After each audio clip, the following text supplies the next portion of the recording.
When one thinks of Edith Piaf, one thinks of love, sorrow, and beautiful music. One did not breathe without the other two. Born in Paris, practically on the streets, on December 19th, 1915, she struggled from day one, the daughter of street performers. Edith's mother was a singer. She sang in cafes and other places. She left her daughter to be raised by her paternal grandmother, who was the madame of a brothel in Normandy. Piaf spent her youth entertaining passerbys, receiving little formal education in the process. She often accompanied her father's acrobat street act with her singing. An aborted love affair left her with a baby girl at the age of 17. But little Marcel died of meningitis at 2 years old. Devastated, Piaf returned to the streets she knew, now performing solo. Her fortunes finally changed when an impresario, Louis Lepli, mesmerized by what he had heard, offered the starving but talented urchin a contract. He also gave her a stage name. He said, "You remind me of a little sparrow who sings on the streets of Paris. La Môme Piaf." Piaf grew in status, entertaining in elegant cafes and cabarets, becoming a singing sensation amid the chic French society with the throbbing vocals and raw emotional power. From 1936, Piaf recorded many albums and eventually became one of the highest paid stars in the world.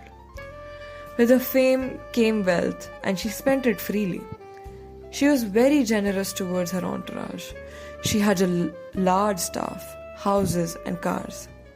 Edith also helped to launch the careers of many talented young people, including her lovers Yves and Charles.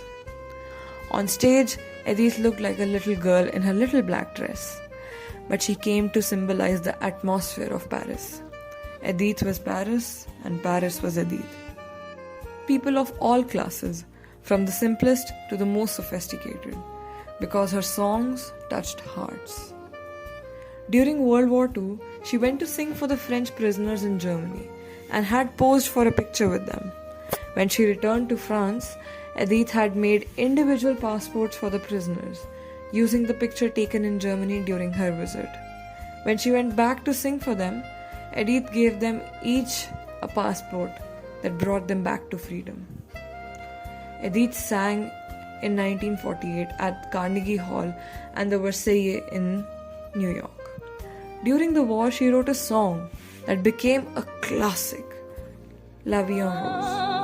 Il me prend dans ses bras, qu'il me parle tout bas, je vois la vie en rose.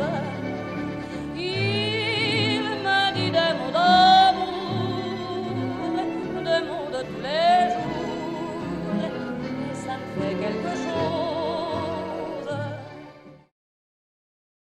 Her most popular songs were La Vie en Rose, Milord je ne regrette rien, and the duet she sang on stage with Theo Saraporo.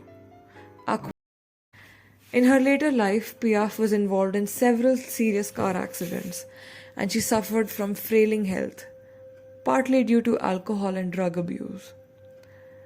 Edith Piaf wanted to die singing on stage, but she died on holiday in the Riviera of an aneurysm in her head.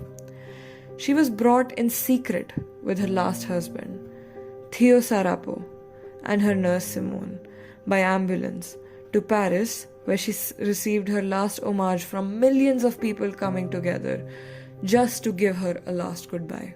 Even decades after Edith's death, she remains a legend in France and all over the world.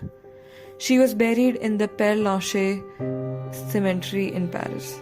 Her husband, Theo Sarapo, was laid to rest next to her 7 years later when he died in a car accident. It was the only time since World War II that the Parisian traffic was completely stopped. A museum was dedicated in her honor. Piaf remains the epitome of French singer in heart, soul, style, and passion. For many devotees, Piaf is France. Today, New generations of music lovers are discovering the unique talent and powerful emotion expressed in the songs of Edith Piaf.